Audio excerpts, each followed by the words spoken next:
Mga loves, for today's video nga ay ayan, nagpunta nga pala kami ng Padre Puyo dito. And finally, after 5 years nga mga loves, ay nakabalik na ulit kami dito, nakabisita na ulit kami. Dahil nga, nung pandemic ay hindi nga kami nakapunta dito. At ngayon, super happy ko kasi nga, +1 na kami. Meron na kaming baby na dala-dala.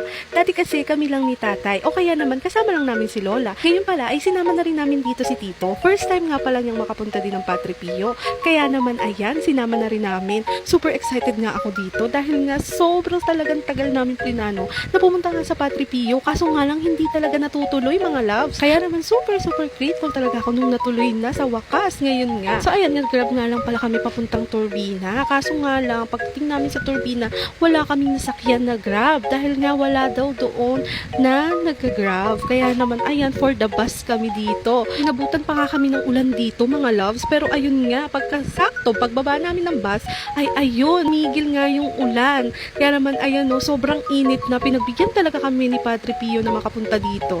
So ayan, syempre hindi kami nakaabot dun sa mass. 12 na kami nakadating dito at nag-i-start na nga yung mass. And yung susunod na mass ay 2 PM pa. Kaya naman ayan, nag-decide na nga kami dyan na pumunta na lang or maglibot-libot dito muna si Pio bago kami magsimba. So dahil nga 2 PM pa naman ay ayan, nag-enjoy na muna kaming maglibot-libot dito. Una nga namin pinuntahan dito ay syempre yung Belfry. Ang tagal ko na nga palang pumupunta dito sa Padre Pio, pero first time ko lang talagang aakyat dito sa Belfry at naku-curious talaga ako kung ano ba yung mga meron dito. Kaya naman ayan, umakyat na nga kami dyan. 25 pesos nga pala yung fee dito. Tapos may binigay dito na parang necklace na para siyang religious necklace. Tapos ayan na nga, umakyat na nga kami dito mga loves at ayan nga, ito yung makikita nyo dun sa taas. Ayan. So para lang siyang museum dito. Bali, Belfry Museum siya.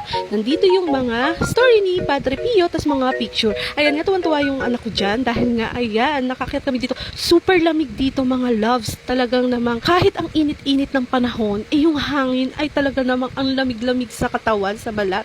Kaya naman hindi kami masyado pinagpawisan dito, lalo na nung nandito kami sa Belfry.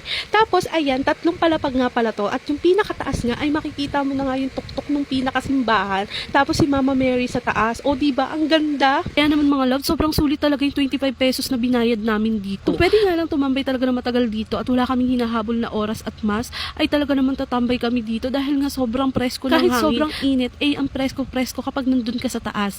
So after nga namin dito sa may Belfry, ay ayan, naglibot na rin kami dito ulit. Kaso nga lang, hindi ko na masyado yung nabidyohan. Tapos ayun, pumunta nga pala kami dito, kumuha kami ng holy water. Bali free nga lang pala mga loves yung holy water dito. So pwede kayong kumuha dito, basta magdala lang kayo ng empty bottle nyo. Or kaya naman, kung wala naman kayong dalang empty bottle nyo, pwede naman kayong bumili sa kanila. 20 pesos lang yon, makakabili na kayo ng empty bottle. Tapos pwede nyo nalagyan ng holy water. So kahit gaano karami yung kunin nyo dito mga loves, ay free lang siya, wala siyang bayad. Kaya naman ayan, kumuha na nga ako dyan ng holy water. Madalas talaga akong kumuha ng holy water dito kapag pumupunta talaga kami sa Padre Pio. Nilalagay ko to sa may altar namin.